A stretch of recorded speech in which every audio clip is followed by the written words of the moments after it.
And welcome to another episode of Stack Your Points. As always, I'm Matt Clausen from the Matt Clausen YouTube channel. Just hiding in my hidey hole with my lovely little hoodie. With this controversial take, dirty sodas are stupid. Don't do that. Don't do that to yourself. Have some respect for yourself. Joined as always by RJ. RJ, how are you doing this week? What the hell is a dirty soda? You take Dr. Pepper Zero Sugar or soda of your choice, glass, ice, coffee creamer. For why? You put coffee creamer in your soda? That I didn't realize you were a Mormon.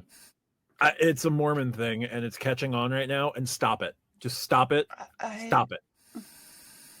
Stop it. These are people who've read Golden Tablets. Stop it.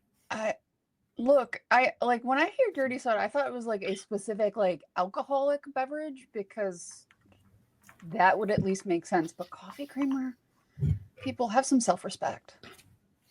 Which is hilarious because they don't drink coffee. Sorry. How are they drinking soda if they can't have caffeine? Is it all diet? Because Diet Coke has caffeine in it. And you know what? Enjoy your magic underwear, and you're gonna get us banned. Come on. If that's the thing that gets us banned, then so be it. Yeah. So we're also joined this week by Craig. I didn't realize that dirty soda was going to set off this tangent, but we're off from jump. Craig, how are you doing this week? I'm doing great. It is a Monday, a short week, and I am ever so happy about it. On this short week, you've also seemingly jumped into the creator space? Question mark, question mark, question mark? Yes. Not created anything yet, but we are working on it. I promise you. And maybe, just maybe, you all might like my content and somebody will watch a video. I'll watch, for sure. And as always, we're joined by Lani from the Call Me Lani YouTube channel, who has made sure that you are doing your end of the year checklist. Lani, how are you doing today? So it wasn't the dirty soda. It was the coffee creamer that triggered me. I got nothing wrong with your religion or you as a people or whatever. As someone that doesn't drink soda, to add coffee creamer to it, it's just like putting a hat on a hat. But outside of that, I finally used my Resi credits because a new restaurant opened up 10 minutes away from where I live. So Gold 50 and Platinum 100 was both burned last night on a $170 meal. Oh, okay. Come on, you didn't maximize down to the cent? What are you talking about? That's $150 in credits, and I spent $170. You're only supposed to spend $149.99, or at most $150.01. Come on. No, because I leave tips because I'm not an asshole. Oh, Jesus! How dare you stimulate the economy? We have so many good title ideas already, guys. This is great. For the record, they want us to stimulate it harder. You know what, Matt? We're at Coffee Creamer and Stimulate It Harder. You know what you're doing. I just want to point out, Mormons are all nice people. I enjoy you. You're genuinely good people. We love you dearly. I'll meet you in Salt Lake City. Been to Salt Lake City. I've driven through Utah. I'm going to stop right there. I've been to Salt Lake City. I'm going to stop right there. And you were one of 14 people there. I counted. We drove around the whole state. I think I was less than 14. I think I was closer to 0. Oh, we talk about from Salt Lake all the way down to St. George to Kanab. We hit Arizona, came all the way back up. And just to be clear, we did not count airport employees. There we go. All right. So, as we're on to do, let's jump in. Shadow banned right now. There are worse things. There are worse ways we could get shadow banned. Could be talking about another religion. Anyway, our first question this week comes from RP2048, who asks, it seems like the natural order of things in our space is to first discover credit cards. Whoa. Then to get all the credit cards you can get, and then look to simplify your setup. When you get to the simplify stage, how simple do you go? One ecosystem and 2 or 3 cards? I think we can all agree having lots of points in a system, even if it's subpar, is better than having the same amount of points spread across 6 ecosystems. RJ, you are someone who is in the simplify space. I am. Your thoughts here? So I think it depends on what type of traveler you are, right? If you're somebody who isn't particularly brand loyal, then this might not matter to you, right? If you're somebody who, I want to fly to London, I will do British Airways, I'll do Aer Lingus, I'll do Virgin, I'll do whoever gets me there the cheapest, I will do, right? If that's your way of traveling, it's completely fine to you, right? So you might want a 60,000 points here and 75,000 points there and 40,000 points here, right? You might want that spread because you never know who you're going to travel with, right? That might be how you want to do it. And if you do, say, a system with Avios where you can move them between each other, right? Like you do have some built-in flexibility there. If you're somebody who you're just a road warrior and you'll stay at IHG, you'll stay at Hilton, you'll stay at Hyatt, you'll stay at Marriott, you'll stay wherever, then it might not be the worst thing for you to have a bunch of points in a bunch of ecosystems, right? That might be a flexibility point that you like. So I don't necessarily think that it's a level of maturity or age in the game or whatever. I think it depends heavily on how you travel. I think if we want to do simplification, that comes with picking your partners and being willfully locked into them, right? I am locked into Delta. I am not going to United. I am not going to AA. Like, I'm just not. I used my AA miles to rent a car for Hawaii, right? I'm not getting on an AA flight, right? I got to figure out what to do with 10,000 more of them. But I'm not flying on AA. So for me, I'm willingly locked into Delta. So I have 2 cards with Delta for the MQDs, right? So that to me isn't a lot of hassle because those cards are basically on autopilot. I use the MQD boost. I use the every $10 I get 1 MQD if I'm buying something specific. If I'm using Delta Vacations or Delta Stays, which doesn't come through as airfare on the Platinum. Those cards are very targeted to what they do. So that's a super simple setup for me, right? Like Hilton, I might drop one of my Hilton cards just because I don't need 2. So for me, that's even if I kept both, that's not a complicated part of my setup, right? And then I have, for my only real transferable points currency that I really use, I have Amex. And one of those cards will be going away on renewal because it wasn't a card I planned to keep long-term anyway. So my setup next year will probably be about 11 cards, but it's not a particularly complex setup, right? It's all funneling to either Delta directly, Hilton directly, IHG directly with those co-brands, or MR points if I want to go for a transferable currency. So my setup is 11 cards. So that looks like a lot of cards, but it's either there's a couple of cashback cards in there, and then you have the MR points, and then you have the co-brands that go directly to where I'm going to stay. So for me, that's a pretty easy setup. And it doesn't have a lot of complexity to it in terms of I got to use this card, but only on the 7th blue moon of the 3rd Saturday of Tuesday, right? Like it's not complicated like that. I have spreadsheets. I don't actually need spreadsheets for what I'm doing with it, right? So I think that if you're getting a lot of cards, if you're doing a lot of positioning flights, if you're doing a lot of international travel, then yeah, I can see how you look at everything and want that simplification. If you pick your partners, you definitely are going to want more points in those ecosystems that you're heavily tied to. So I think it's more of a how you travel versus a sort of maturing in the game setup. No, That definitely makes sense. And yeah, just if you have gotten your partners fixated, it does make it makes sense to drill in and get as many points with those partners as you can. Lani, your thoughts here? Yeah, I actually like this question. I agree with RJ, but I engage it slightly differently. Where I'm not going to say I only have one or two ecosystems, like the question states, like, do you simplify it down to one? The answer for me is no. So I was actually looking at this, seeing that, well, making sure I caught all my ecosystems, but I have Built, Chase, Amex, United, which are my four main ecosystems. But then you could also consider the three hotels I have. So Hilton, Marriott, and IHG. Now, I don't consider the hotels an ecosystem independently. I consider it just hotels, period.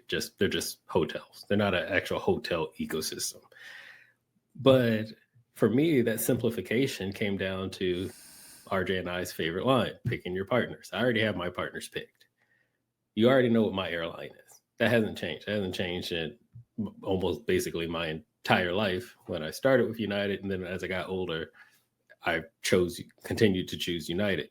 But when I look at it, I think of my favorite line ever. But yeah, points have a purpose and an exit strategy. So no matter what ecosystem I'm in, as long as I know how to use them. So like Built can transfer to United. Chase points can transfer to United. If I don't want to transfer, I can use my Built points directly in Built's travel portal and just book United. I could use my Chase points through the Chase travel portal and just book Chase. Now, I heavily rely on Chase for that reason, because especially now with my CSR, I know I'm getting at minimum 1.5, at most 2.0 without trying, without blinking, without a backdoor booking, without having to transfer. I'm going to get 2.0. And most of us start at 2.0. We're happy with it. And I'm simple. If I can just book my flight in 10 minutes without having to go through 12 websites to find the best, I'm happy with that too. Time is money. Now, Amex can't go to United, but Amex has the Amex travel portal. Amex, I've said this before, it's basically my hotel ecosystem. I use my Amex points for hotel collection, FHR, more than I use them for anything else, probably. I'll rarely transfer them out, but if I do need to transfer them out, they transfer to Marriott and Hilton. My IHG card is on a lonely island by itself, but I earn IHG points, so I can just use them directly, or I can transfer them for Built or Chase to IHG if I ever needed to, or I can just book directly. See, so all my points have the exact same. There's multiple roads that only end in like a couple of different destinations. And so if you don't fit into that for me, then I don't find value in you. So you can have technically seven different ecosystems and still be simple. Like for me, it's not, if I'm going to go book United, I need to go have my United miles. No, sometimes I'm like, yeah, I'm going to book it through the Chase travel portal instead, because I'm going to get a better deal. When my Chase points are low or my United miles are high, then it's okay, I'll just book it straight through United. Maybe I don't need the frequent flyer miles back at that point because I already have so many. Same thing with hotels. Wherever I find the best hotel deal, sometimes it's direct, sometimes it's in the travel portal, sometimes it can be FHR. Let's not forget Chase in the edit not only give you the extra $100 to give you the free breakfast. So I want to book through them. I'm going to actually get more booking through a travel portal than I would booking direct with Hilton or Marriott, etc. I say it's okay to have a lot of ecosystems as long as it all has a purpose. And one last point, and I'm not calling anybody out, but Matt and I did a Built 2.0 partner collaboration video on his channel last week. And I went through some of the comments today. Well, I already knew, we already got a couple of comments. We got comments here, like the Built transferring to Wells Fargo. Lani, why aren't you keeping it? I've explained this multiple times in multiple videos across multiple channels. It doesn't do anything for me. Why put that extra ecosystem, that extra effort, put money and spend over there, and then I actually have to go extra effort, extra work, extra time to actually use it? And I'm like, oh yeah, great. I put one big purchase on there. I got a couple of thousand points. Awesome. It's not enough points to actually book anything. That money could have went to one of the ecosystems that actually can provide me value. And that's what I mean by your points should have a purpose and an exit strategy. I'm not saying Fargo is bad. I'm just saying it's not worth the effort for me. Talking about me again, Matt. I know you're good. Talk about me again. I know.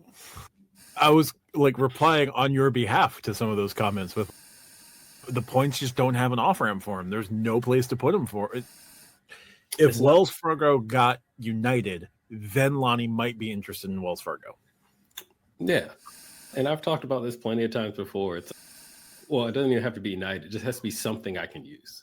Yeah. United would be great, but it just has to be something I can use. But we've talked about we can get 100,000, 60,000, whatever your welcome bonus is, whatever ecosystem it is, and you have 60 here, 50 here, 40 here, and you needed 120. But now you have 3 ecosystems you don't have 120 points in. Wouldn't it be better if you just took the 2.0 on the United card and now you have all the points you need just through United? And I could, once again, United has a travel board. I can book my hotel. I can book my flight. I can book a all-inclusive vacation package. Craig, you can book a cruise with Royal Caribbean and get a suite on with United miles. I've done it twice now, folks. The largest cruise ship in the world, and then the next year, this year, the new largest cruise ship in the world. So, exit strategy. I think that's more important than simplicity. Can't argue there. Now, if Mesa could add like Marriott or Hilton hotels, then you could jump into the Mesa program. We shall see. I got enough cards. I honestly don't need any more cards, but we shall see. The door is always open. There you go. Never say never. Anyway, Craig, your thoughts here. My co-hosts have said most of it, so I will lean into the brevity. I am nearly entirely aligned with what Lani had to say, except for one thing. I think that Bonvoy is actually an ecosystem. It's not a good one, but I think it is one. And the reason I say that is that it kickstarts my United status. So it gives me United Silver. And because of that, I get the head start. So I think it's 500 or 1,000 PQP, or whatever it's called. Just from that, so it gets me a good ways to get to gold. For those of you that don't know, as much as I am the AA man, I actually hold United Gold status pretty regularly now. And if I don't see a good use for my Bonvoy miles, I can transfer those out. And I will say those usually turn into my United miles that I use. So I don't generate nearly as many as Lani. So I actually have to find a way to get a good chunk of them without having to open new cards. And usually that's my Bonvoy points. So yeah. But for me, again, I think it's as simple as you feel comfortable going, right? I had 2 gold cards. I do not recommend that for anybody. That is a headache and a half. But if you're willing to do it and if that's simple for you, by all means. So I really think it just is also thinking about, are these all separate ecosystems, or is this just one big bucket that I have to pull from? And do I know how to do it? And the other thing is, do I have the mental energy or desire to actually go through and jump through those hoops? Right? Because I think that's the other thing where I love Amex cards. I don't feel like jumping through hoops. I'm just going to go and take these MR points and burn them off in FHR. So simple is as simple as you are willing to go. And that's it for me. That is fair. And Marriott has its own ecosystem. Yes, they can. Like, the best uses of Marriott points is transfer them out to airline partners. Yes, you're taking a bath at 3-1, but it's 3-1 across the board. Like, wherever you need to put your points, you can put your points. Have you seen point prices for Marriott properties? Have you seen your redemption value for Marriott properties? Put in perspective, guys. This year I made close to 2 million Marriott points, and you would still look at some of these places and be like, golly, boy, this is ridiculous. Yeah. You can get fifth night free, which is great. But some of the redemptions some of the hotels that you will want to book when you look at what's going to cost you in points, just turn and walk away. Yeah. So I don't have much else. If you get to this, when you're getting to the simplifying stage, the first question is, how do you want to simplify? Do you want to simplify down to one transfer partner? Do you want to simplify down to 2 or 3? And then that will dictate how many cards you're going to keep from there. The other thing you'll have to take into account is, can I still quickly acquire points in my preferred ecosystems? One bank is making it incredibly hard to build out your point stack, to build out your points balance, while American Express just continues to hand out membership reward points like candy. So you do have to take into account like where your points are going to come from, how you're going to generate your points when you are like settling down and simplifying to just 1 or 2 partners. Do you want to go the Chase hard route, or do you want to go, which would be like what? Dark Soul. You can go the Chase Dark Soul path, or you can go the Amex no clip path, it seems. All right, no laughs there, but that's fair. I'll take the claps. All right. Thanks, RP. We'll move over to our next question, which comes from Boss Mike Money, who asks, for someone who might travel a few times a year, what would be your no annual fee and hopefully no foreign transaction fee travel card setup? Cards, site with useful benefits, multipliers, all of that. Craig, I'll have you start off with this question. Yeah.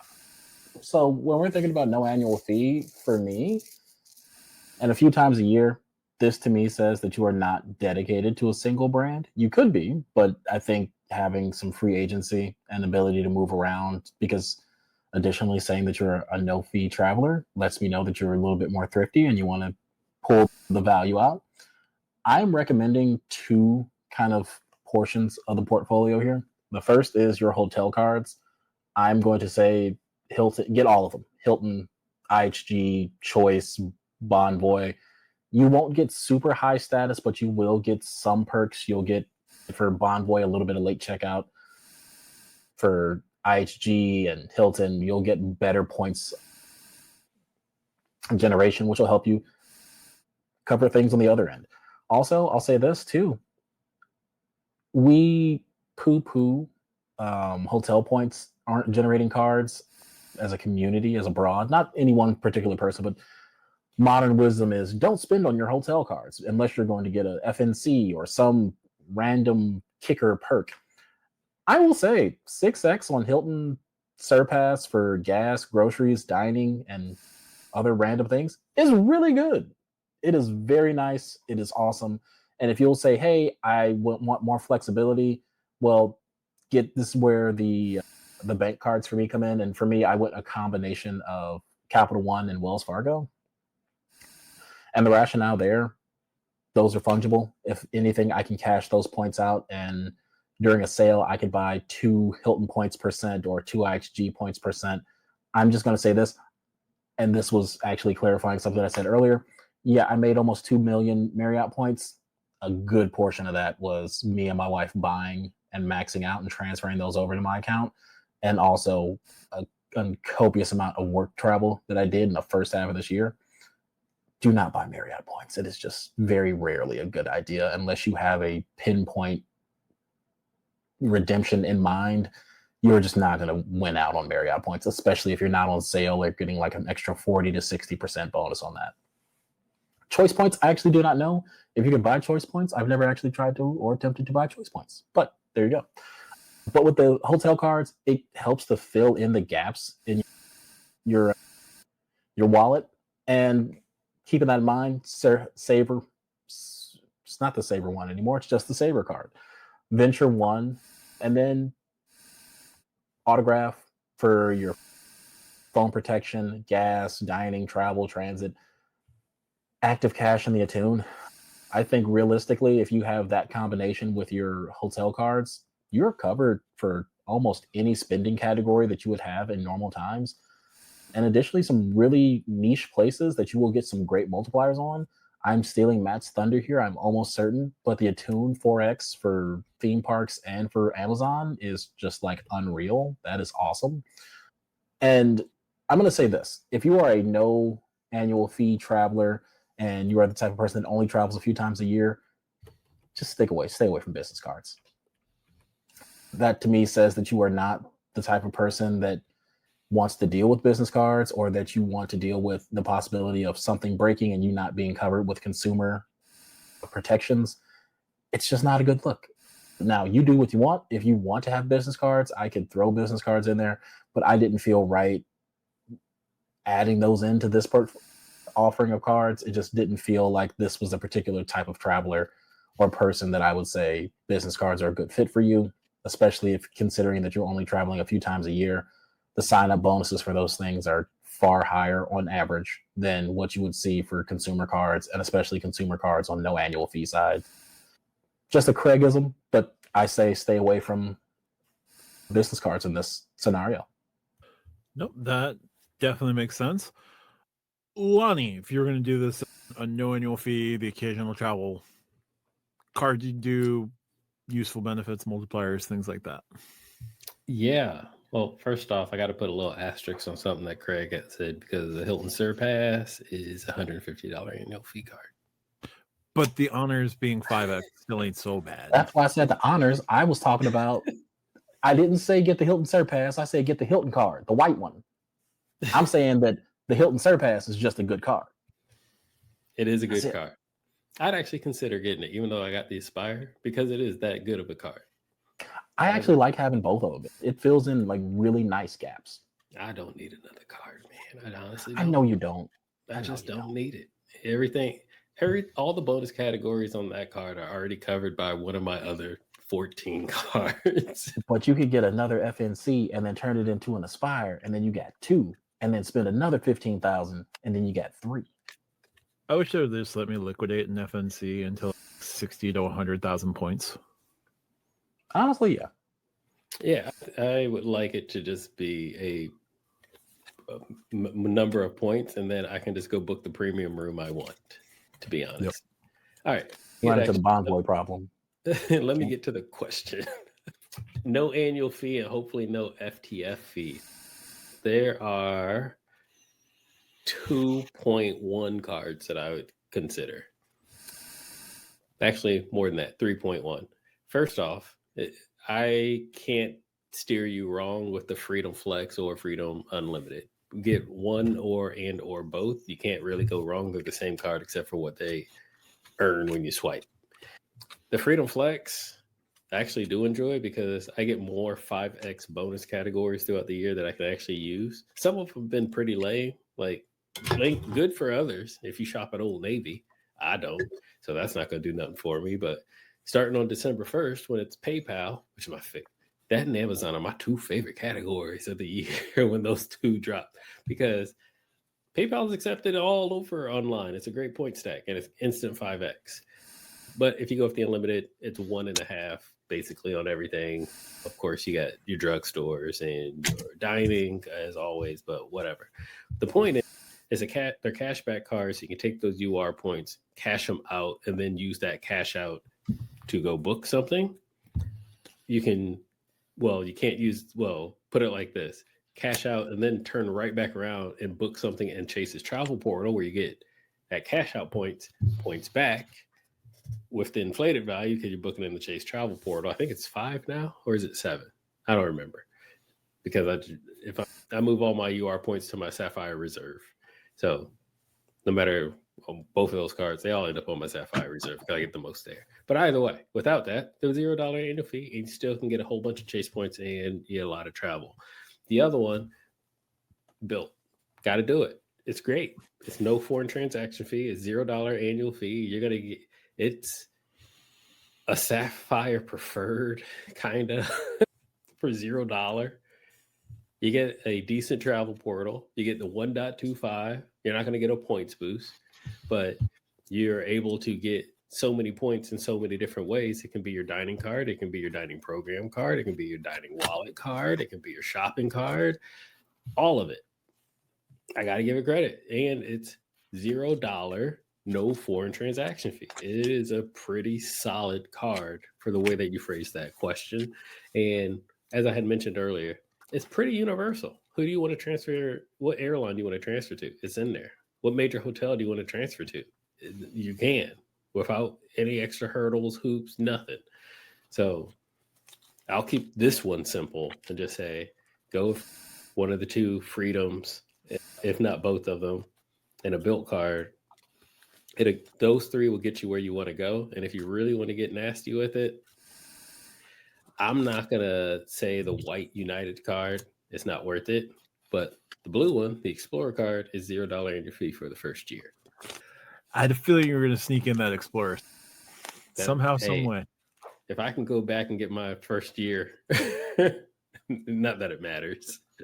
I'm pretty sure I'm in pop-up on that one. Dude, you had this card for 10 years. No, thanks for being loyal. There you go. RJ. So my first question would be, why don't you want a card with an annual fee? And I mean that as, what do you actually want? Because Lani mentioned with the Explorer, like if that card fits you and that card works well for you, or the Surpass, which is another card that's super easy to get the value back of the annual fee, why is that annual fee the barrier? Is it because you don't think you're going to use it? Is it because you just don't want a card with an annual fee at all? That's your barrier. There's a lot of reasons not to want the annual fees that any of us are paying, right? Like we're all at least multiple hundreds of, if not thousands of dollars, right? And that is because of what our lifestyles look like and how we travel, right? And if you don't want annual fees, I understand that, but you have to have a reason for no annual fees and not just say, I want no annual fees ever, and think that you're going to get the perks that the four of us get, right? So that would be my first question, is interrogate within yourself. Is it just the idea of paying an annual fee, or what you're actually trying to get out of it? I'm going to go in a different path a little bit. I think you should get the Venture 1 card, which is 1.25 miles per dollar, and then hit the Capital One shopping portal like it is your birthday. Like, use that sucker for everything, and then either use the miles to book it through the travel portal or just use Travel Eraser. And then get the Saver card, because that's no foreign transaction fees. So if you're buying something through the portal that you're worried about foreign transaction fees, just use the Saver card. It's only the difference between 1 and 1.25 for the base, and then you have the multiplier that is coming off of the portal, which is going to get you higher than either card will on their own. I think if you do that, if you're somebody who doesn't travel a ton and absolutely doesn't want an annual fee, you can do hundreds of thousands of points in any given year if you hit the portal correctly. And if you are matching up to where the high numbers are. Like, there are things that are like 50x on the Capital One portal regularly. Now, do you need 7 VPNs? No, but if you spend $300 and get 90,000 points at the end of it because of multipliers and deals, that might be worth it for you, right? So if you just don't want annual fees, you don't want hassle, you want that sort of simplicity without really locking yourself in, I think Capital One is very good. I am going to give a shout out to Matt. You could just get a 2X card and just hit Rove again like it's no tomorrow. Capital One is the actual credit card version of what Rove is trying to do. Rove, I am always going to be concerned about longevity until they've been there long enough where longevity doesn't seem to be a problem.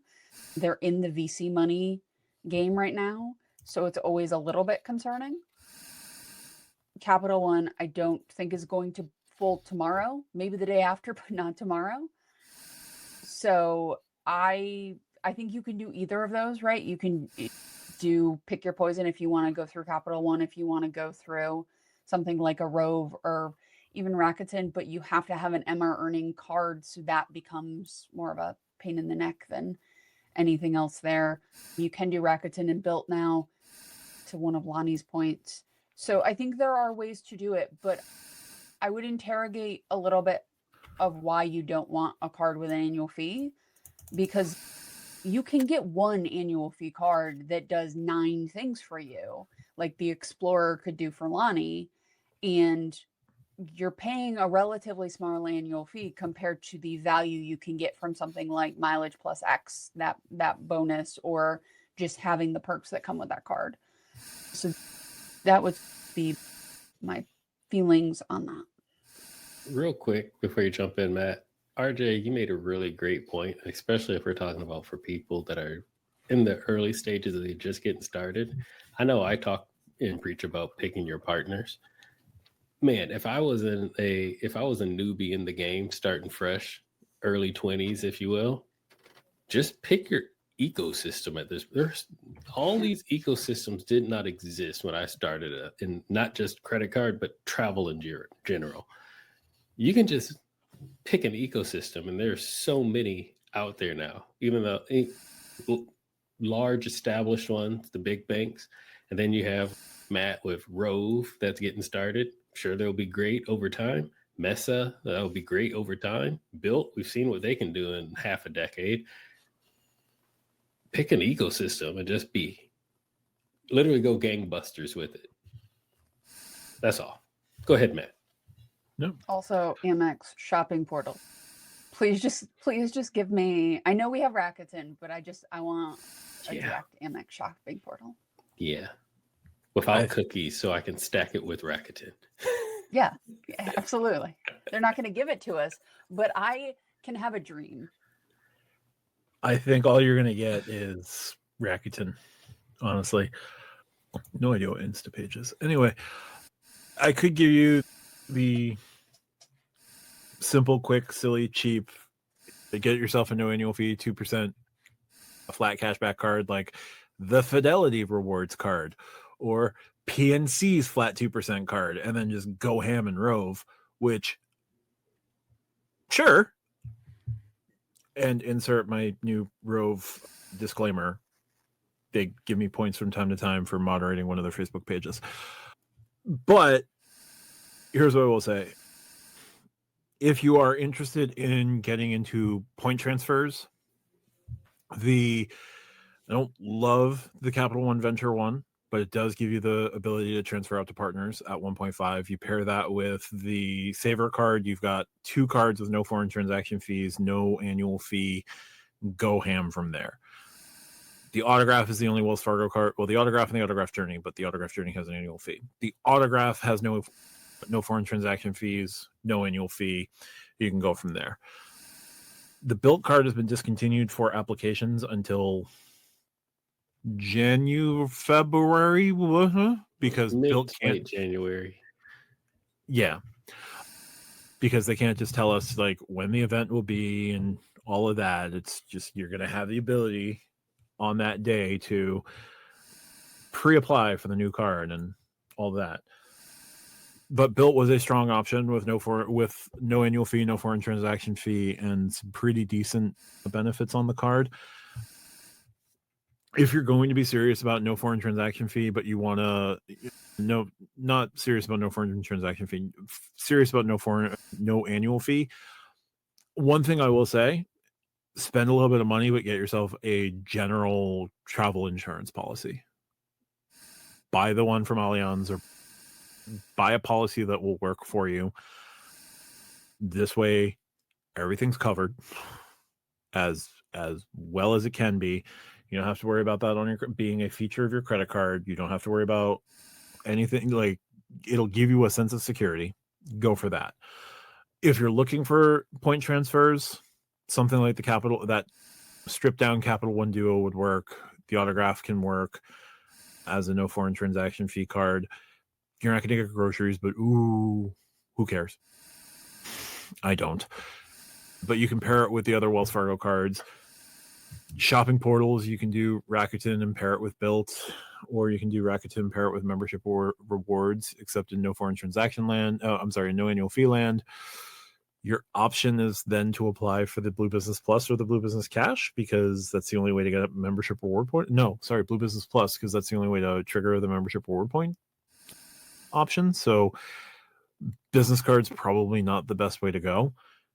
And Amex, for the love of God, please release a consumer 2X card in the name of all that is holy. Do that. Make it the platinum. Lani I'm trying to give our questioner the out of a 2x Amex card. Closed mouths don't get fed, so make it the platinum. Yes, and pigs get fed and hogs get slaughtered. I get it, but all right. Anyway, we are on 2 separate farms on that one. Anyway, look into travel portal. Look into transfer portals. You can look into travel portal. You can not transfer portal, shopping portals, travel portals. It sounds like you're not going to wed yourself to any particular airline. You're not going to wed yourself to any particular hotel. So it really doesn't matter what way you go. If you're looking to set up transferable currencies, Rove can be a way, Capital One would be a way, Wells would be a way. Otherwise, just build out some cash back and buy the points you want in the system that you want. IHG and Hilton, you can buy points at half a penny per point pretty much all year round. Like sneeze, and there's a 100% bonus on those two with those two hotels. If you have your airline of choice picked out, see what path you need to do to go down that way. If it's Delta, you can get the no annual fee Delta card. I wouldn't, but you can. If you want to play the Lani loophole, in addition to the United Explorer, the Delta Gold is no annual fee for the first year, and then $150 after that. But really, no annual fee, no foreign transaction fee. There's very few 2% cards that give you that. The only two I can think of off the top of my head are Fidelity and PNC. Then you got the Capital ones, as I've mentioned. You've got the autograph. There's the Built card when it comes back. I think the Mesa card has no foreign transaction fee, but that's like your mortgage, and you got to pay $1,000 on the card to activate your mortgage points. Be aware of that. And then I can't really think of too many other cards that would really fit. But to give yourself more leeway, I would go out and buy an insurance policy. Even if you're traveling like 2 or 3 times a year, more than worth it. If you ever had to do something that triggered that insurance, you get everything back pretty quickly. Or you get everything back more guaranteed with a paid plan than having to go through some of the hoops with Amex or Chase. And yes, you can do pretty well. You can get those ironed out pretty quickly. I know Lani hasn't had any issues with Chase over the years when he's had to contact Chase. I know there are others who have had no problem with Amex when they've had to contact Amex. But buying a free and independent policy, it's about $400 for the year. All it takes is one thing that's not covered by Chase or Amex to add that value. Because buying it from the direct from Allianz or whoever, they're going to cover more than Chase and Amex and Capital One and the others. Yeah. I kept my Rove mentions light this week. So there you go. I would add on to the insurance aspect there, Matt, is that especially now that whatever Chase decides they're doing or going to do or continue to do or not finished yet doing with the Sapphire Reserve card and how it works with travel, for $8.95 a year, Amex travel insurance is damn near top notch across the board. So instead of buying individual insurance plans or a la carte per trip, it just, yes, we all know you're going to get 1X. But I'm telling you, that 1X right now, the Platinum card covers you for basically your entire life. Every purchase, electronics, returns, price protection, travel insurance. Yeah, you can opt in for the rental car insurance, so it's not secondary, it's primary. That is a cost per a la carte per rental car. But that's great. I can attest to that one. It's the best out there. But for $8.95, I can settle for 1X. Yep. No, if you're going to go the annual fee route, there are tons of options there for you, and it would be a much longer answer. But yeah, no annual fee, no foreign transaction fee, not a ton of options, but you do have some pretty strong ones with the autograph, the stripped down Capital One Duo, and the Fidelity card, at least, because that'll also cover your Trusted Traveler program. So there's that, which is nice. Can't speak too much to the PNC card. I just know that it's 2% and it's no foreign transaction fee, and it's an option if you so choose. So there you go. Thanks, Boss Mike Money. Our next question comes from JFO1833, who asks, and we'll have a follow-up tag along with Garrett. JFO asks, to what extent are your travel plans dictated by redemption opportunities? For example, does a high-value redemption on a flight or hotel cause you to travel to a certain destination, or do you pick your travel dates around maximizing a redemption opportunity? Garrett mentions they recently finished a trip to Europe where they spent around 30,000 points on a round-trip positioning flight, 100,000 points on business class flights across the Atlantic, and another 20,000 points on a hotel for a night because of the timing of the flights. Could have done nonstop round trip from his home airport to Europe in premium economy for around 100 to 120,000 points. So it got me thinking, with your points and strategy, should a person generally prioritize the redemption / product, i.e. business class on Emirates, or the convenience route, direct flight in premium economy? Let's see. We start with Craig. Lani, I'll have you start this one. Okay. Yeah. There's a lot going on here. So let me break it down a little bit. First, I'm going to start with the JFO 1833 question. Does a high value redemption on a flight or hotel cause me to make that as my travel or as my certain travel destination? The answer is no.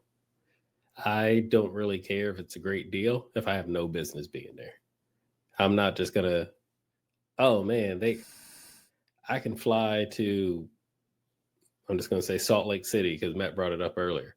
I can fly to Salt Lake City and get 18 cents per point. I don't care. I don't want to go to Salt Lake City. So no weekend trip, no quick little vacation. No, it doesn't interest me. So my travel plans are dictated by where I want to go.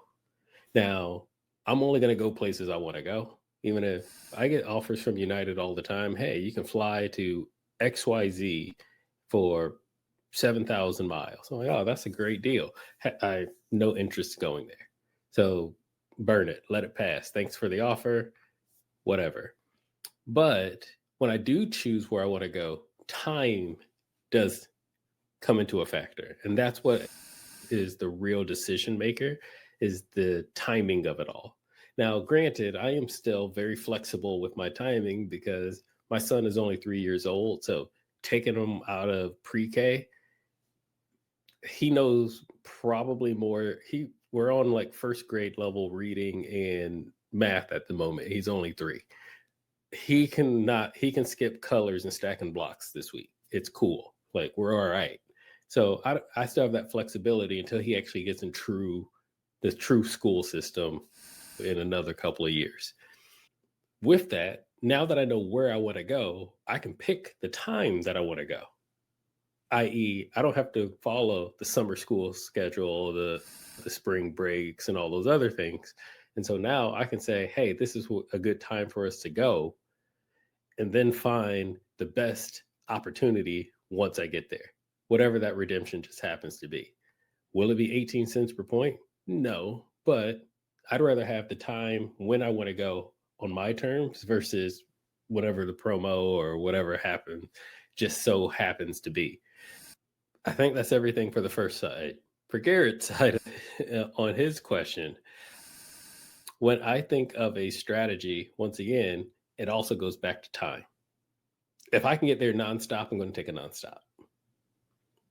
Using my family, once again, my son can't take a red eye.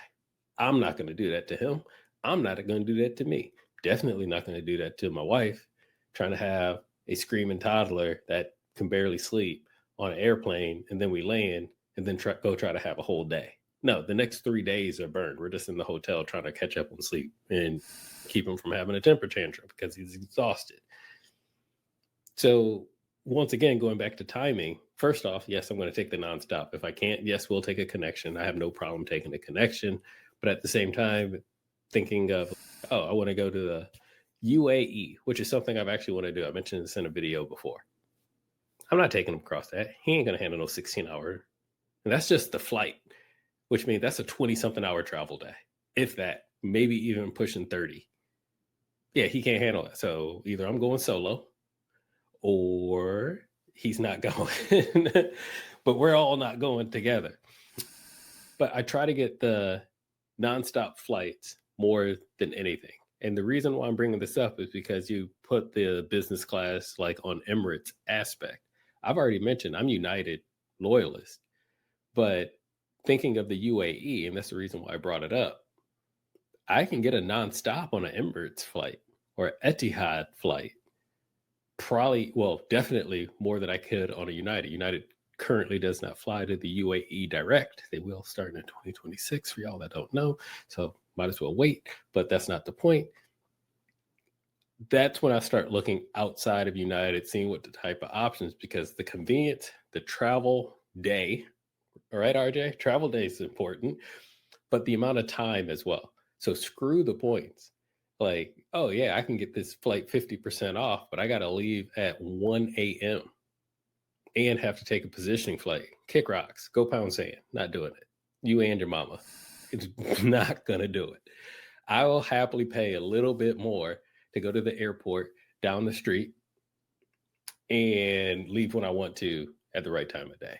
So it is the convenience, but the timing and the flexibility means more than anything, where I'll actually prioritize that over redemption value, over an itinerary. We've all heard me say this. I am bougie, so I don't really care about redemption value. I could stay that whole week at the Holiday Inn in whatever amazing European Asian city. Nah, put me in the Conrad. I love me a Conrad. I'll just pay for the Conrad because that's what I actually want. Screw the Holiday Inn in that case. So first off, book what you actually want, unless you're not bougie like me and you want the best deal. And that's okay. That's okay. Some people are about the deal. I like a good deal where I want to go, though. And then I will take the best deal of where I want to go versus the best deal possible. I'm not staying at the Hojo in Cairo. You're on mute. I'm sure it was great, though. Oh, no, I was going to highlight Cairo. All right. Craig, your thoughts here. Embassy Suites Monaco. I'm not messing with you today. Similar to Lani, and I hate to say this, you stole most of my answer. I'm not doing all that. I've got a 3-year-old, and I will enjoy myself while I can. I don't mind taking a connection. If we're going to do a connection, it's got to be someplace where I'm not rushing. And if I am rushing, I'm not taking that connection. I'm at the point now where me and my wife, I don't do a connection if it's less than 2 hours. And if I have my son, I'm definitely not doing a connection that's less than 2 to 3 hours. Got to get him off. He's now potty trained, but also, never mind, I'm getting into a whole nother mess of stuff. The funny thing is, I know exactly where you're going. Yeah. I know exactly what you're about to say, but keep going. But if I do a positioning flight, I live in the middle of the country, right? Like I live in Indiana. My positioning flight is I can't get a direct flight from Indianapolis to somewhere else. So either I'm going to Chicago or I'm going to New York or Boston, DC. That is where I'm going. Or LA if I'm going that way. So regardless, I have to somewhat do a positioning flight or a positioning drive where I drive up to Chicago, leave my car at my mom's house, and fly out of O'Hare. So that doesn't particularly bother me. But I, in no way, shape, or form, allow the points to dictate where I want to go. If it's a bad value, but I want to go, I'm going. You will find there are no good sales to get to Palm Springs. It just isn't, especially in the times that I want to go, because are you driving to Palm Springs? Are you that close? Nah, it was like a 7-hour drive, but we did it. I was going to say, geez, man. We did it in the wife's Tesla, which adds more time to the drive. It's good for your kid. You can stop for that 30 minutes, recharge, let everybody run around. I'm here for it. But yeah, like I'm going when I want to go. The problem is that, and RJ will be mad with me, I'm also going during a busy time. There's probably not a first class seat because, and I can pay cash, whether it doesn't matter if you're paying cash or if you're paying points. Did you book? But for me, if I want to go and get there, I will say this: I'm a stickler for I want to be there when I want to be there. If I want to land at 11 o'clock in the morning, I'm landing at 11 o'clock in the morning. I don't care what seat I'm in. Well, somewhat, and it depends on that. But generally speaking, I don't think, and I'll say this: if I was younger, and I'm saying it like I'm old, but if I was younger and still a single person, I would probably say, yeah, what's a little exploration? What's an adventure? Of course. At this point in my life, with a kid and my wife and another kid on the way, I'm not doing all that. Now, if it's my wife and I and we are leaving, we have probably already planned out where we want to go. We are not just throwing darts at a board.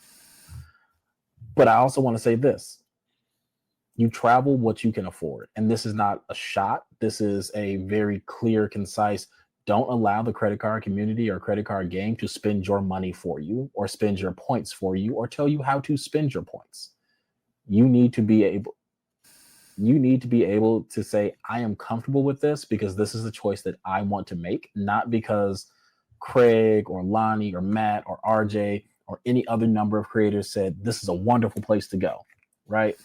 Go because it is where you want to go. If you say, Lani don't want to go to Salt Lake City, I'm going to tell you like this: I love going to national parks. Utah has a crap ton of national parks. I've been to all of them. I'm going to probably go back when my kid is older and can actually remember the trip.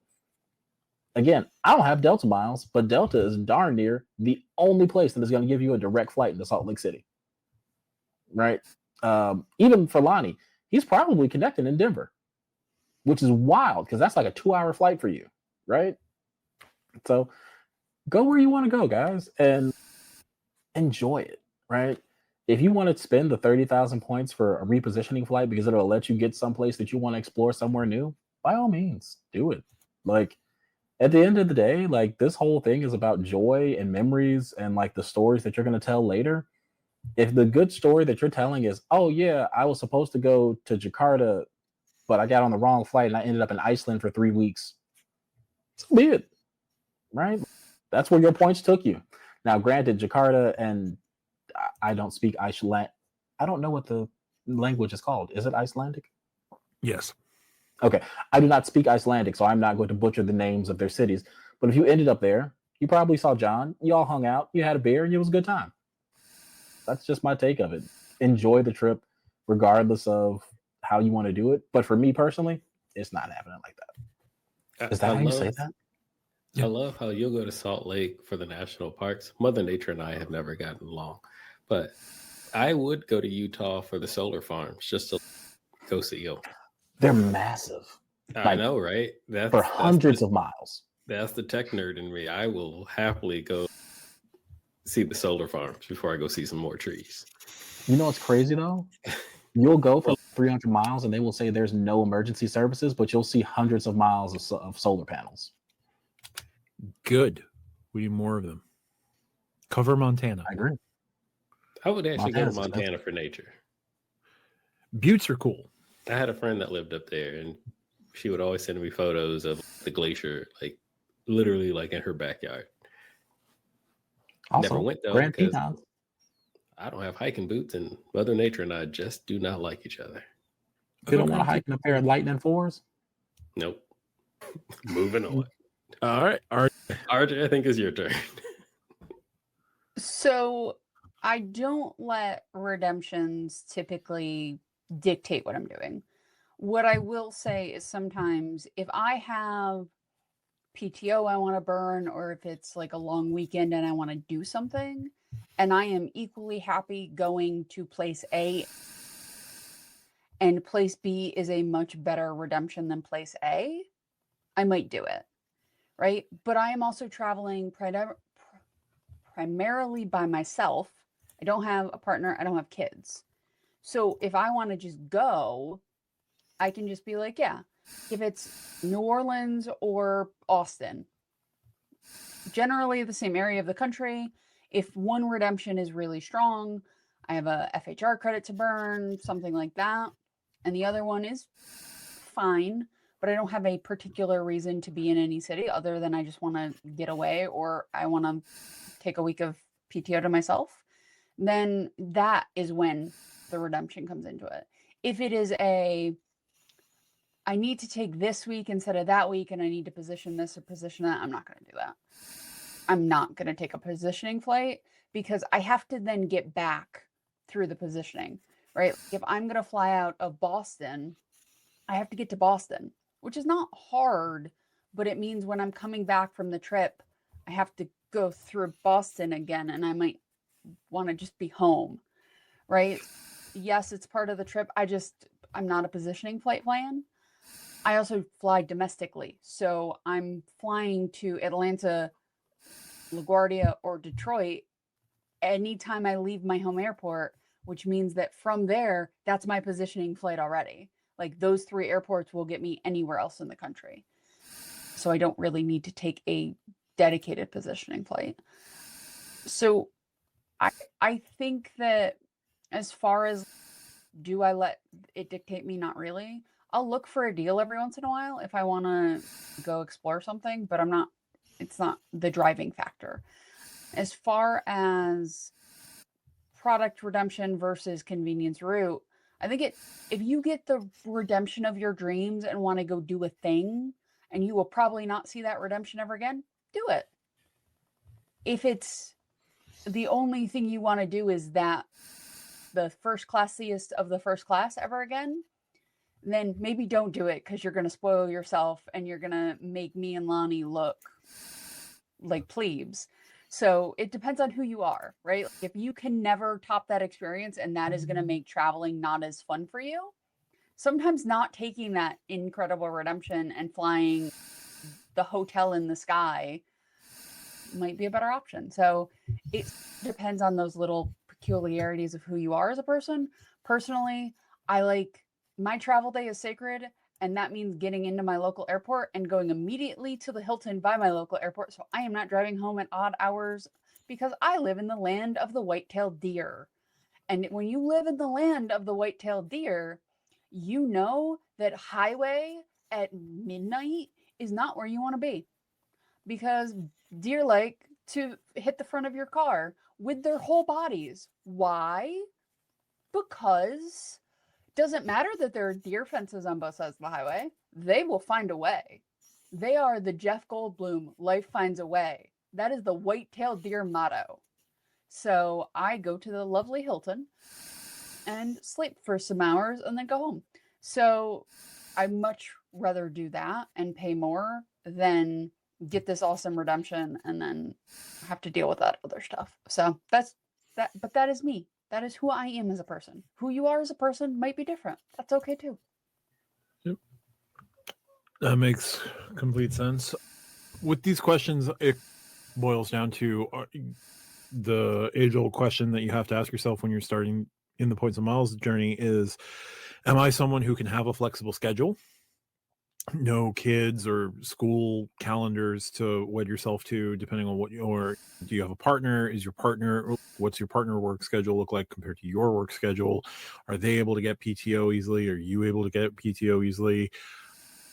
There are certain professions where you don't get a ton of time to do vacation.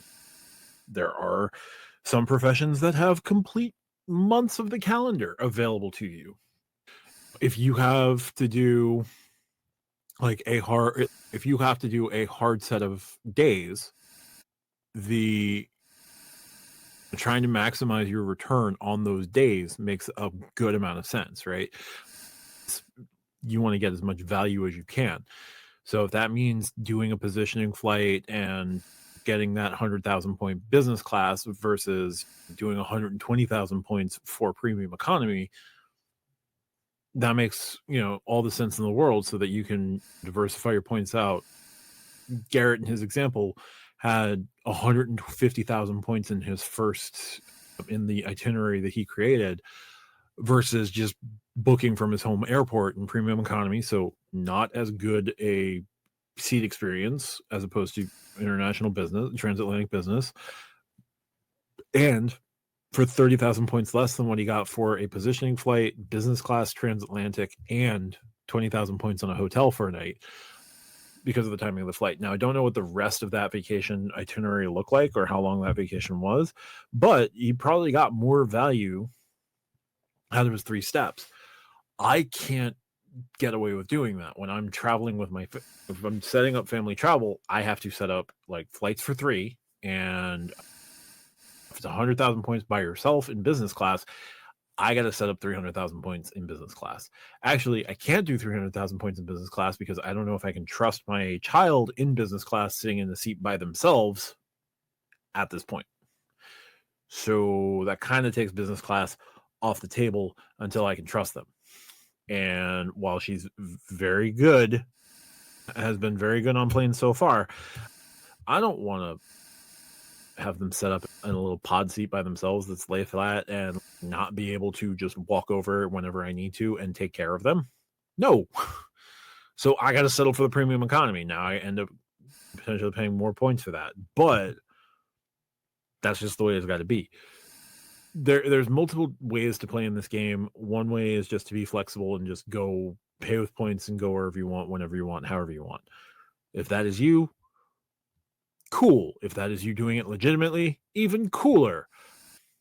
But if you've got set days and set times and set ways that you have to travel, trying to maximize, I get it.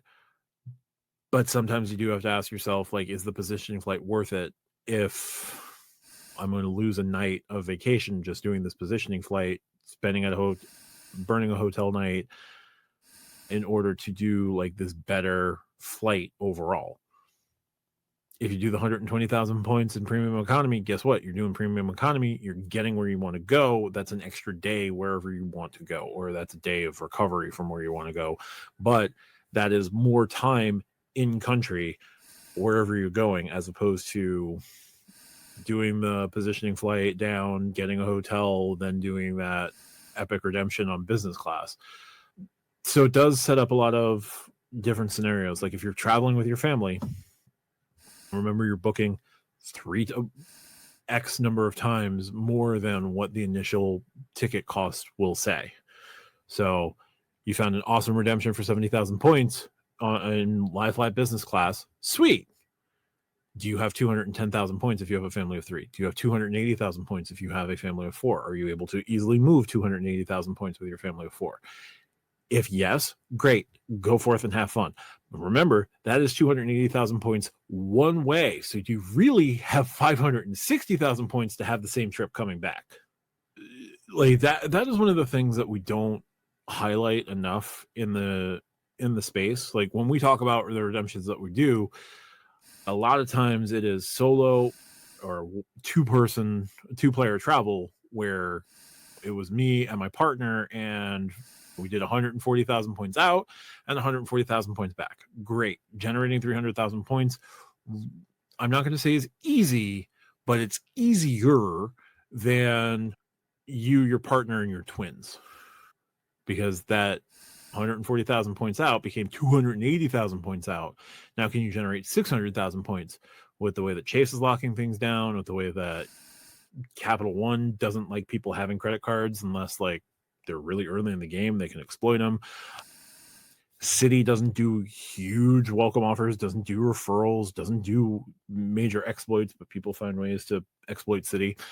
There's a lot of variables to it. Yeah. The questions boil down to what your travel style is. If you can make it happen, you want to go somewhere, you just throw a dart at a map and you decide to just go to Bali, great. If you have the flexibility to do, you have unlimited PTO, or you have a means to travel freely with no work whatsoever, sweet. But if you're somebody who has to like worry about a schedule, worry about this, worry about that, it gets a lot harder to go from there. So all this to say, it's going to depend on your travel style, honestly. If with your points mile strategy, should a person generally prioritize the redemption product or the convenience route? If you are flying by yourself, you can, if you are traveling by yourself, you can generally prioritize the redemption and the product, because you know what you need to get that redemption or product done. If you're traveling with family, you have to prioritize if it's going to be more convenient, because Craig, Lani, and myself all have relatively young children. Now, mine is the eldest of the three of us, but that doesn't mean that my 5-year-old is more able to handle a red eye, or more able to handle a positioning flight, or more able to handle more rigorous travel. You got to do the convenience and route at that point. So I think at the end of the day, it just boils down to how you end up traveling. I've traveled with adults that can't do red eyes, so I don't expect anyone under the age of 18 to be able to do it. My wife loves them. I hate them. And also, one factor we do not talk about enough is the PTO cost of this, right? Positioning flights take time. And if you have a limited amount of PTO, that is a day or several hours or a good chunk of a day that you're not actually on vacation. Like, that is a cost, right? The additional time. I like to have a day after I get back from vacation. So I either come in on a Saturday or take a day of PTO. I'm fine doing that because I want to be home. I want to do my laundry. I want to catch up on sleep and all of that. But if I have to add a positioning flight, that's an extra day that I'm not on vacation, that I'm traveling, that I'm dealing with all of that.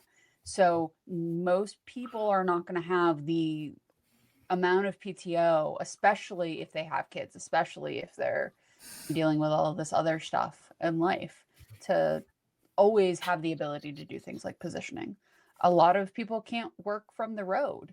Like, a lot of people are in jobs where when they're not at their job, they can't physically do their job. So that affects travel, affects things like that.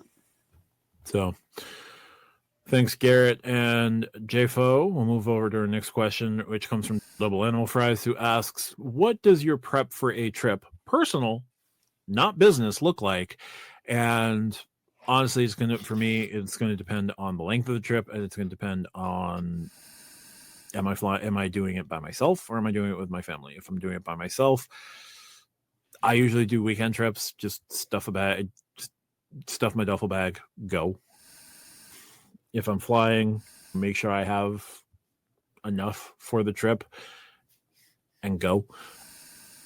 If I'm going with my family, making sure that we have enough time at the airport to take care of check bags, because we will check a bag for a domestic flight. It does not matter if you've met my partner, if you've met my child, they are not traveling lightly. So I'm going to need to check that bag.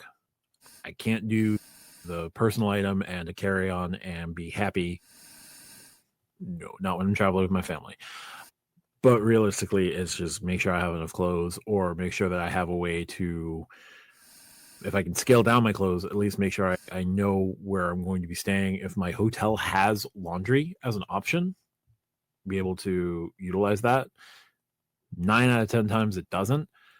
If I have to find a nearby laundromat, and if I want to take time out of if it's the sort of trip where you don't really care what you're doing, you can take time to do the laundromat. I can pack lighter, but my prep is really based on, am I planning the trip for a while? Am I just doing something on a whim? On a whim, I just pack a bag. I just go.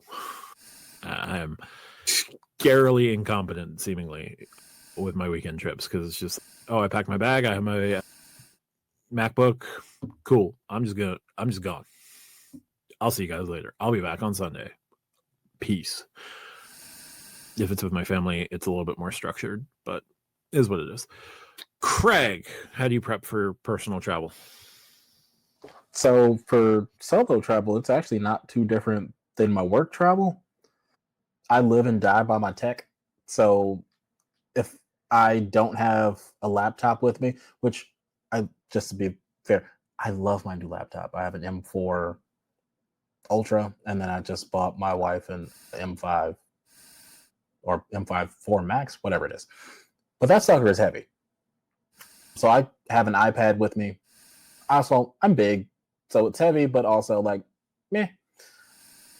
I also carry no less than at least one Anker power bank with me, as well as a phone MagSafe bank and headphones. But I keep a go bag. I keep a work go bag and I keep a personal go bag. Each one has 2 pairs of underwear, 2 pairs of socks, some Lululemon joggers, and at least one hoodie and a shirt. If I have that, I'm good. The only other thing I do differently is if I have a work meeting and I'm going to be meeting like people that I actually care to be dressed up for, I'll bring a suit or a button up. So there's that. But yeah, I'm also of the mindset that if I get someplace and I'm by myself, I'll buy what I need. I'm, to your point, Matt, I don't know why I called you Matt, I am far more lackadaisical with myself than I am with my family. When it comes then to my family, if I'm traveling with my wife, I know instantaneously I have a person that is not paying attention and I need to lock in. I need to make sure that we have all of our travel documents and everything else. And so I am planning and packing all of my bags and her bags. And if she says, hey, these are the outfits I'm laying out, my wife does not know how to fold clothes. I am packing her suitcase because I'm watching her fold clothes and throw them in her suitcase and not roll anything up or compress anything gives me anxiety. And I'm like, hey, yeah, just leave out what you want. I got you, big dog. Then the added layer of my son, that is like traveling with 2 extra people because it's not just traveling with a toddler, it's traveling with all the machinery that comes with a toddler. I know that people will say, oh, just use the car seat from the rental company. I don't like personally doing that because I don't know who ragamuffin child has been in that car seat. You might come back and have some ringworm on there. I don't want to deal with that. So we have a travel bag that we leave, like it's a Kevlar travel bag. And for the parents or anyone that has small children, aunts, uncles that you travel with, non-binary siblings that have small children, it is awesome. We zip that bad boy up. I also still bring spray for disinfecting afterwards and all that. But then there's also the stroller. And if it's a exploring trip, well, we got the wagon. If it's a light trip where we're just going to see some family, well, we still have a push stroller. So there's that. There's his bag, which he might be able to pack into my wife's bag or into my bag. But then there's also the diaper bag. There's also, he doesn't have diapers anymore, but there's the bag of just extra random things because despite him being potty trained, accidents happen. Despite him not wanting to drink from a sippy cup anymore because he's a big boy, accidents happen. He is going to spill something. He is going to be filthy. To a certain degree, I'm like, whatever. You're dirty. You're a child. But also, to another degree, you're sticky. I don't want to touch you. That's my neurospiciness. Don't touch me. You're sticky. I hate that. But yeah, there's just so much extra that comes into it. And I'm not traveling for joy at that point. I'm traveling to keep everyone else's stress levels as low as absolutely possible. Because by the time then my wife gets overstimulated or he gets overstimulated, we've gone too far. The drawback in trying to pull everybody back in is just, it's going to be more of a headache than not. So my whole prep when I am traveling with my family, I disregard how I'm feeling. What am I doing to keep everyone else happy? Because if you're happy, I'm happy. I was talking to my mom earlier today. She's like, oh, you don't do things to make yourself happy? Happy for me is that everyone else in my house is leaving me alone. And that means I have done everything I needed to for you to leave me alone. I am not a negligent father. I love my son. We do things together. But also, if that means I have to play with you for 4 hours for now you to take a nap or you're sleepy, awesome. I've done my job and I can go and play Fallout New Vegas on my laptop. It's great. But yeah, that's me. Now that I'm saying this, I have disregarded myself in all travel and I am just throwing caution to the wind. But here we are. And I've lived, I've survived. I haven't died yet. So there we go. Mute it. RJ. So I have 3 go bags packed at any one time. I have one that's set up for 2 nights. I have one that's set up for 4 nights, and I have one that's set up for 6 nights. And my EDC bag has a half a change of clothes in it. So anytime I leave my house, I have at least one night worth of clothes on me. So I am prepared to basically grab a bag, grab my backpack, and leave for 2 to 6 nights at any given moment. That's just who I am as a person. So what I typically do is I grab the bag that corresponds to how many nights I'm going to be away of my selection. And I take everything out. I see if there's anything specific. Like I'm going to Hawaii in a couple of weeks. We're going to dinner for my birthday while I'm there. The place we are going has a dress code, right? Like you have to dress nicer because it's a nicer place, right? So I have to put dress clothes in my backpack that I do not normally carry when I leave my house. So that is something specifically that had to go into the bag that's not typically in there, right? So the carry-on that I have a Travel Pro that I really, that is just done. I have already packed it. I don't leave for another 2 weeks. That is packed. My backpack, I will in the next couple of days take everything out of it because I carry things in there that I cannot take through TSA. I have a Leatherman. I have a small kit of like knife, fork, and spoon because sometimes I leave my house and I go places and there is free food and I would like a utensil to use it. And I don't like the plastic ones because the tines break on the fork and you can't stab like the piece of chicken and it drives me nuts. So I have a thing of silverware in my EDC bag. I actually have camp plates in there too, because you never know. Sometimes when you're at the hotel, you get Uber Eats and they give you terrible silverware. What can I say? So I have stuff like that has to come out of the bag. So what I'll do is I basically just take everything out. Everything's in pouches because I am a fan of both pouches for clothes in bags and pouches for just things in general. So I take all the pouches out. I take the ones that definitely can't go through TSA out completely. I take the ones that I have to take a look at to see if there's anything in there that's a problem, like liquid or anything. And then the bag gets repacked. And then my laptop gets slid in, and then I'm good to go. So I am always basically packed to leave my house at any given moment. This is born out of relatives being sick and in hospital and it being like, hey, can you do an overnight with the family because they don't want to be alone? So my sort of neurosis around always being prepared has been well earned. Do I take it to an extreme? Yes. I also hate packing. Like it sounds like I love it. I hate packing. The reason that things are always packed is so if I just don't want to do it and procrastinate it, I always have at least one bag I can pack that has shirts and jeans and underthings and a hoodie or an overshirt in it, and I can just go, right? So if I just am like, I am not packing, I don't have to. I've already done it. Like when I was having a day of relative energy, I can just grab a bag from that day and I am all set. I went to Vermont a couple of weeks ago, didn't have to pack. All I did was grab my bag that's my weekender and off I went. I didn't have to take anything out of my backpack either, which was great because it was a driving trip. So I am always pre-prepared. So my prep is more double checking things I've already done or TSA proofing my backpack. There you go. And Lani. Well, I don't keep a go bag, but I keep everything where it needs to be, where I can easily access it, which is off camera. I have this like little storage thing over here where the personal stuff's at top, the work stuff's at the bottom. So they're like in drawers. And my tech bag's basically the same at all times. And it's always within an earshot because I'm always updating it. See, it's leaned over. There it is. There's my tech bag. It's always right there for me. As for prep itself, now, of course, personal, not business. I have to go with my companion there. Am I traveling solo? Because traveling solo and traveling with my family are two separate things.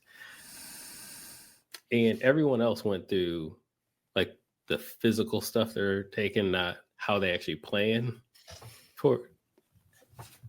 as in prep for a trip. So I'm going to go with the physical stuff as well.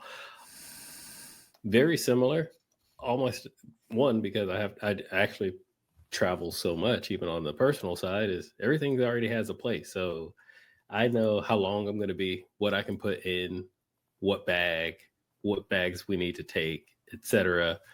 I'm a packing cube family, so we all got our own color coordinated packing cubes. We're beyond the point of, hey, this is your bag and this is your bag. No, it's just get stuff in the bags.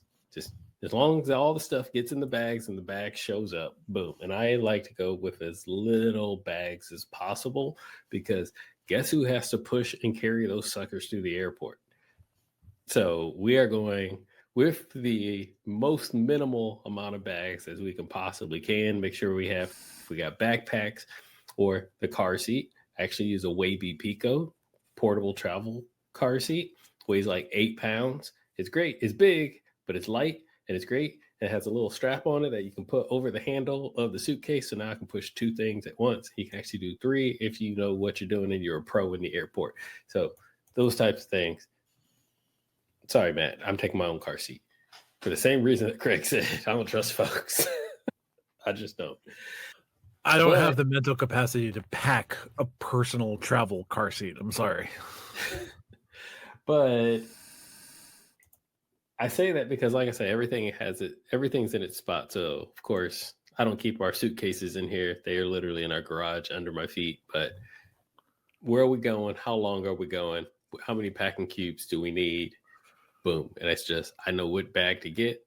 And by packing the packing cubes, I actually don't have to bring bags upstairs. I can just take the cubes downstairs, throw them in bags, zip that sucker up, lock it. And then when I call the lift, open up the garage door, push them out. And we're done. We're out. We're gone. It's very efficient because we're so very used to it. The only thing I would probably say takes up the most amount of time is what shoes am I going to take and which backpack do I want to use, because I have a lot of travel backpacks. That's about it. I keep it simple. No. There you go. Double. I hope that was illuminating for you. Everyone else, I hope that was illuminating for y'all as well. But there we are. Our last question comes from QC Man 2000, who gives us the quick MFK. And if you don't know, you're way too young to listen to this podcast. What are you doing? Go to bed. The Platinum card, the Sapphire Reserve, and the Capital One Venture X. Should be a quick round robin. Lani. Mary Platinum, FCSR, killed Venture X. All right. RJ. Ditto. Craig. I didn't even think I needed to speak. It's the exact same thing. Cool. I'd probably swap Not the gonna let us have CSR this and the turkey. Platinum. What? I said you're not gonna let us have the turkey. Perfect run. I can't do the turkey. No. Because with the Platinum, I'd only be there for a short time, there for a good time, not for a long time. Bill, what a time it would be while you're there. So Some long as I real don't touch change anything for a little before. bit of credit change. So the problem is Amex is just an STD. They just keep offering you no lifetime language offers after that. Lord forbid somebody has a high point veto. Okay. You know what? No, because that stuff is just no. It is with you forever. Amex went to the gas station, got a very, you know what? Never mind. I'm going to be quiet. I know exactly where you're going with that, and don't you dare. No. You can always get a plan B, Matt. What's your plan B after Amex?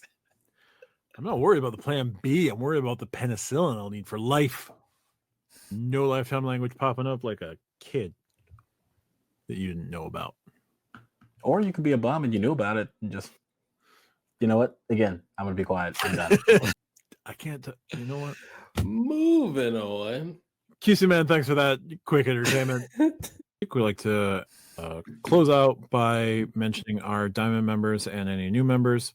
This week it's just our Diamonds, who are Rupert Pond, Brendan Hirsch, Rygrex Hunter, Mitch 528, AP, Keith, Double Animal Fries. If you would like to become a member of the channel, check out stackyourpoints.com. Link to our Discord, link to all of our channels. We will be adding Craig's channel relatively soon.